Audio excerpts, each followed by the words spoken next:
प्यारे बच्चों, आज हम समझेंगे how to apply Kirchhoff's laws.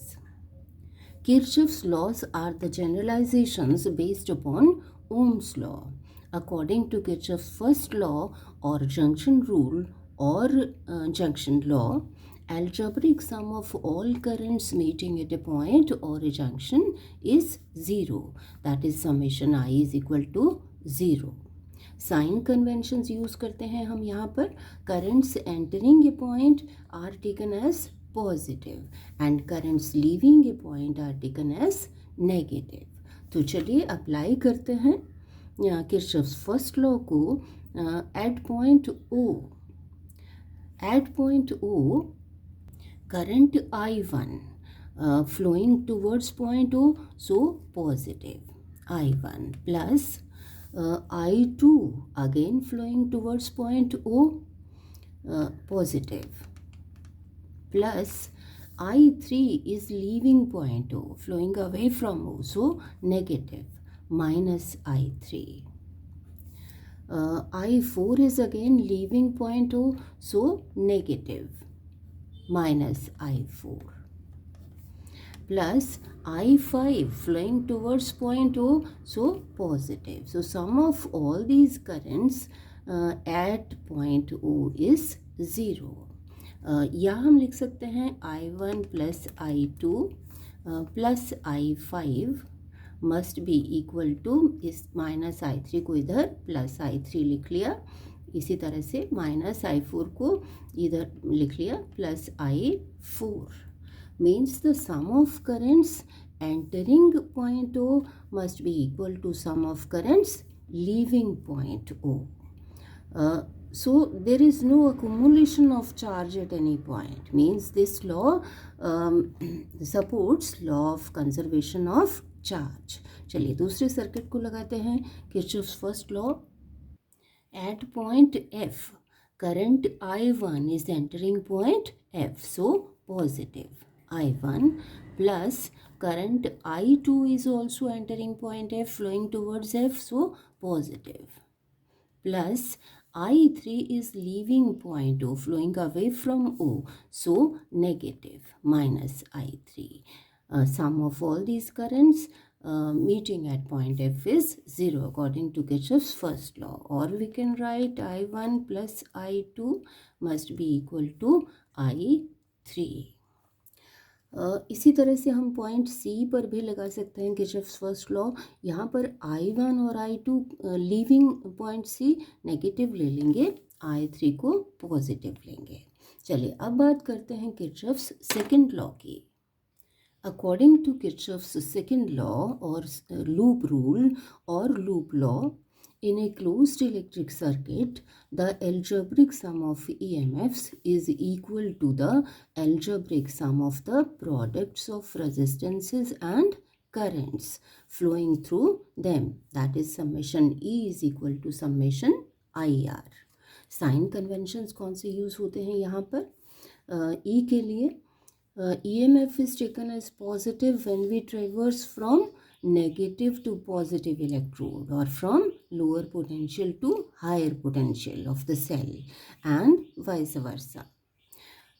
IR के लिए product of current and corresponding resistance, product IR, is taken as positive if we traverse in the direction of flow of current and vice versa.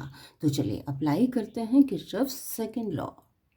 चलिए पहले apply करते हैं Kirchhoff's second law to loop to closed circuit EDCFE. हम यहाँ loop draw कर लेते हैं. ये लूप हमने ड्रॉ कर ली.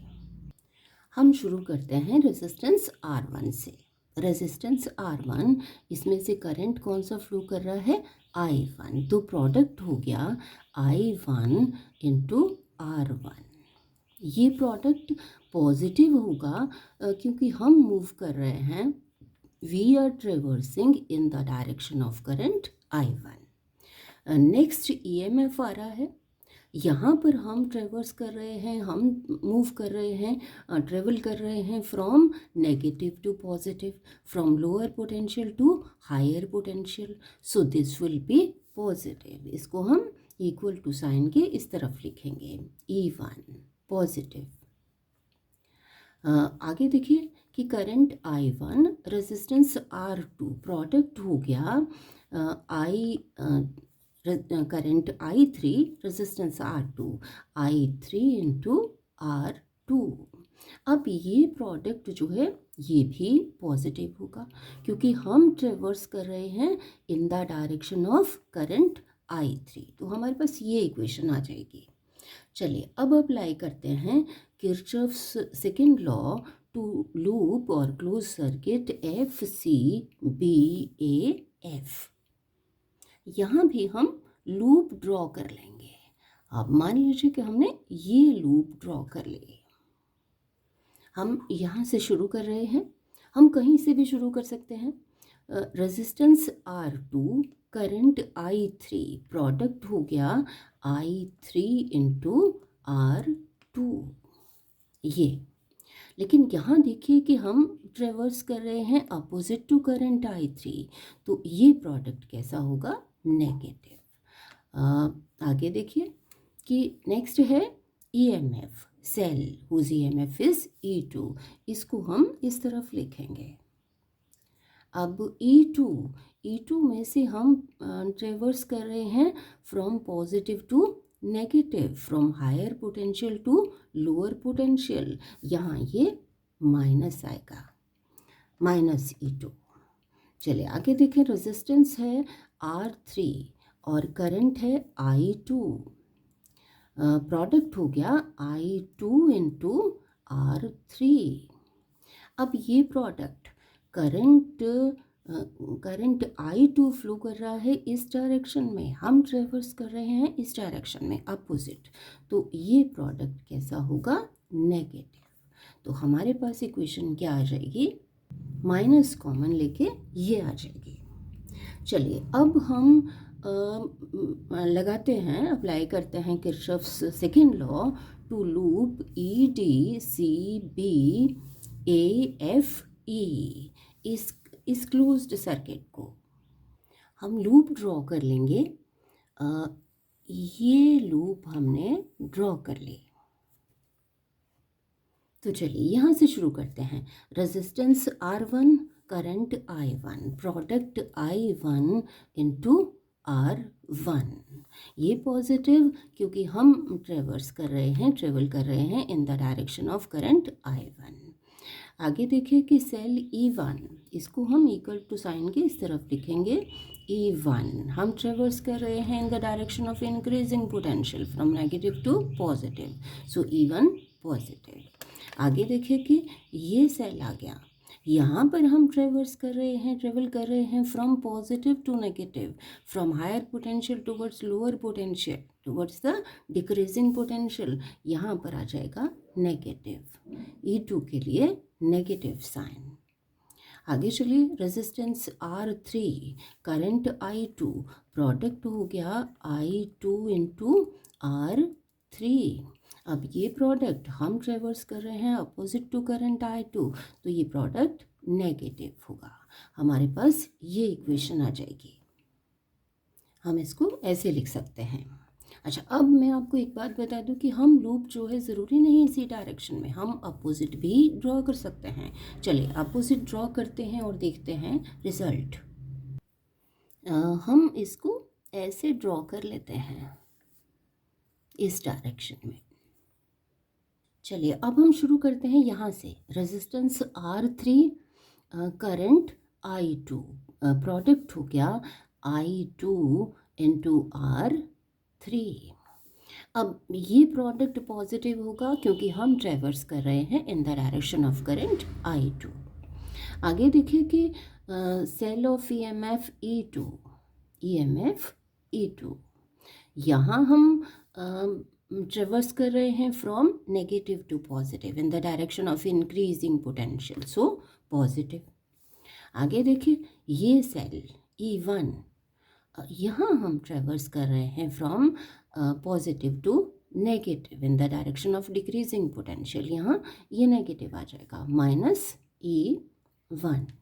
आगे देखें, resistance R1, current I1, product हो गया I1 इंटू R1।